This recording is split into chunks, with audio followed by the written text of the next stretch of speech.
நபிகள் நாயகத்திட்ட போய் ஒரு அம்மா வந்து கேட்குறாங்க. ஒரு பெரிய இறை தூதர்ன்னு சொல்றாங்க. ஒரு நல்ல பேச்சாளர். அவர் யார் பேசினாலும் அவர் கேட்பாங்க. என் பையன் போதைக்கு அடிமையாகி, போதைலாம் அடிமையாகி வீட்லயே அடங்காம ஆடிட்டுறான். எனக்கு ஒரே பையன். வேற வழி இல்ல. அவன எப்படியாவது நான் அவன தீர்த்திருக்கணும் அப்படின்னு சொல்றாங்க.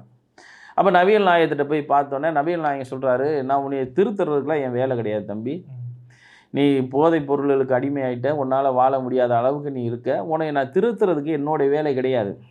அப்படின்னு சொன்னா அவங்க அம்மா அப்படி பார்க்குறாங்க. என்னடா இவர் ஒரு பெரிய ஆள் நெனச்சு கூட்டு வந்தோம். இவர் என்ன இப்படி சொல்ட்டாரே அப்படின்னு பார்க்குறாங்க. அப்ப அந்த அம்மா அவர் அந்த நபிகள் நாயகம் வந்து அவர கூப்பிட்டு, "தம்பி இங்க வா. உன்ட்ட ஒரே ஒரு கேட்பேன். அது மட்டும் எனக்காண்டி செய்வியா? என்னை இத்தனை லட்சம் பேர் என்னை பின்தொடர்றாங்க. உன்கிட்ட நான் ஒரே ஒரு வார்த்தை கேட்கிறேன்." அப்படின்னா, "என்னன்னு கேளுங்க" அப்படின்றான். அந்த கூட்டத்தை அவன் வியந்து பார்க்குறான். "சொல்லுங்க" அப்படின்னு சொல்றான். "பொய் சொல்ல மாட்டேன் என்று ஒரு சத்தியம் செய்து கொடு." பொய் சொல்ல மாட்டேன். திமுக காரன் வாயை தொறந்தா பொய் தானே. அப்பா பொய், அம்மா பொய், எத்தனை பொய் திமுக காரன். அவன் பின்னால இந்த இஸ்லாமியர்கள் போய் நிற்கலாமா? ஆனால் இவர் வந்து அந்த பையன்கிட்ட ஒரு சத்தியம் கேட்குறாரு. பொய் சொல்ல மாட்டேன்னு மட்டும் சொல்லுப்பா அப்படின்னு. சத்தியம் பண்ணி கொடுத்துறான். நான் பொய் பேச மாட்டேன் அப்படின்னு. வீட்டுக்கு போயிறேன். இந்த அம்மாவுக்கு ஒரே வருத்தம். ஏன்னா இவர்கிட்ட கூட்டிகிட்டு வந்தோம்னா நம்ம இவர் ஏதாவது சொல்லுவார், என் மகனை அட்வைஸ் பண்ணுவார், அட்வைஸ் பண்ணி நம்ம எல்லாத்தையும் திருத்துவார் வைப்பார் அப்படின்னு சொல்லி நினச்சவங்க. ஆனால் அந்த அம்மா வருத்தத்துலேயே வந்துடுது. வீட்டுக்கு போகிறாங்க. வீட்டுக்கு போன உடனே 2 நாள் இந்த பையன் வீட்டில் அமைதியாக இருக்கிறான். வெளியே கிளம்புறான். வெளியே கிளம்புற பட்சத்தில்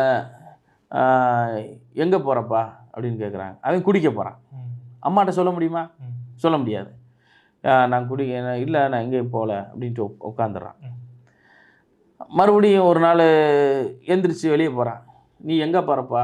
அவன் வந்து சீட்டு விளையாட போகிறான். இந்த சூதாட்டத்துக்கு போகிறான்.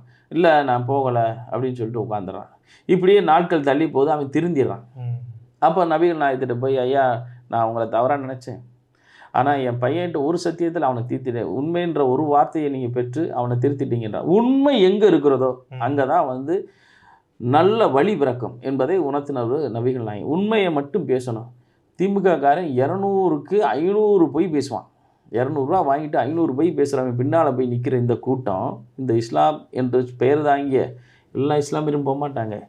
இஸ்லாத்தில் இந்த புதுசாக இப்போ மதம் மாறுறான் பாருங்க, அவங்க பண்ணுற அட்டூழியம் தான் இஸ்லாத் என்ற ஒரு பேரியர் மார்க்கத்தை ஒரு சிறுமைப்படுத்திக்கிட்டே இருக்கிறான்.